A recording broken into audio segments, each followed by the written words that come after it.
വിശുദ്ധ ലൂക്ക എഴുതിയ സുവിശേഷം അധ്യായം 6 വാക്യങ്ങൾ 37 മുതൽ 42 വരെ. അന്യരെ വിധിക്കരുത്, നിങ്ങൾ വിധിക്കരുത്, നിങ്ങളും വിധിക്കപ്പെടുകയില്ല. കുറ്റാരോപണം നടത്തരുത്, നിങ്ങളുടെ മേലും കുറ്റം ആരോപിക്കപ്പെടുകയില്ല. ക്ഷമിക്കുവിൻ, നിങ്ങളോടും ക്ഷമിക്കപ്പെടും. കൊടുക്കുവിൻ, നിങ്ങൾക്കും കിട്ടും. അമർത്തി കുലുക്കി നിറച്ചളന്ന് അവർ നിങ്ങളുടെ മടിയിലിട്ട് തരും. നിങ്ങൾ അളക്കുന്ന അളവ് കൊണ്ട് തന്നെ നിങ്ങൾക്കും അളന്നു കിട്ടും. അവൻ ഒരു ഉപമയും അവരോട് പറഞ്ഞു. കുരുടനെ നയിക്കാൻ സാധിക്കുമോ? ഇരുവരും കുഴിയിൽ വീഴുകയില്ലേ? ശിഷ്യൻ ഗുരുവിനേക്കാൾ വലിയവനല്ല, എന്നാൽ എല്ലാം പഠിച്ചു കഴിയുമ്പോൾ അവൻ ഗുരുവിനെ പോലെയാകും. നിന്റെ സഹോദരന്റെ കണ്ണിലെ കരട് നീ കാണുകയും സ്വന്തം കണ്ണിലെ തടികഷ്ണത്തെ ഗൗനിക്കാതിരിക്കുകയും ചെയ്യുന്നതെന്ത്? സ്വന്തം കണ്ണിലെ തടികഷ്ണം കാണാതിരിക്കെ സഹോദര, നിന്റെ കണ്ണിലെ കരട് ഞാൻ എടുത്തു കളയട്ടെ എന്ന് പറയാൻ നിനക്ക് എങ്ങനെ കഴിയും? കപടനാട്ടുകാരാ, ആദ്യമേ നിന്റെ കണ്ണിലെ തടികഷ്ണം എടുത്തു മാറ്റുക. അപ്പോൾ നിന്റെ സഹോദരന്റെ കണ്ണിലെ കരട് എടുത്തു കളയാൻ കഴിയത്തക്ക വിധം നിന്റെ കാഴ്ച തെളിയും.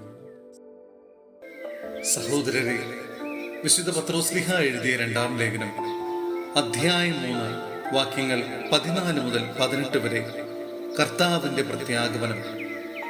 ആകയാൽ പ്രിയപ്പെട്ടവരെ, ഇവ പ്രതീക്ഷിച്ചുകൊണ്ട് കളങ്കവും കറയുമില്ലാതെ സമാധാനത്തിൽ കഴിയുന്നവരായി നിങ്ങൾ അവന് കാണപ്പെടാൻ വേണ്ടി ഉത്സാഹിക്കുവിൻ. നമ്മുടെ കർത്താവിന്റെ ദീർഘക്ഷമ രക്ഷാകരമാണെന്ന് കരുതിക്കൊള്ളുവിൻ.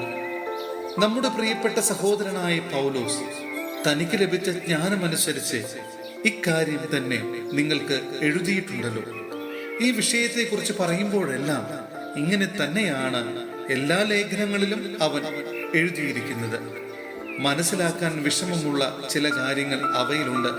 അറിവില്ലാത്തവരും ചഞ്ചല മനസ്കരുമായ ചിലർ മറ്റു വിശുദ്ധ ലിഖിതങ്ങളെ പോലെ അവയെയും തങ്ങളുടെ നാശത്തിനായി വളച്ചൊടിക്കുന്നു. ആകയാൽ പ്രിയപ്പെട്ടവരെ, ഇക്കാര്യം മുൻകൂട്ടി അറിഞ്ഞുകൊണ്ട് ദുഷ്ടരുടെ തെറ്റിനെ അനുകരിച്ച് നിങ്ങൾ സ്ഥൈര്യം നഷ്ടപ്പെടുത്താതിരിക്കാൻ ശ്രദ്ധിക്കുവിൻ. നമ്മുടെ കർത്താവും രക്ഷകനുമായ യേശു ക്രിസ്തുവിന്റെ കൃപയിലും അവനെക്കുറിച്ചുള്ള അറിവിലും നിങ്ങൾ വളരുവിൻ. അവന് ഇപ്പോഴും എന്നേക്കും മഹത്വമുണ്ടായിരിക്കട്ടെ. ആമേൻ.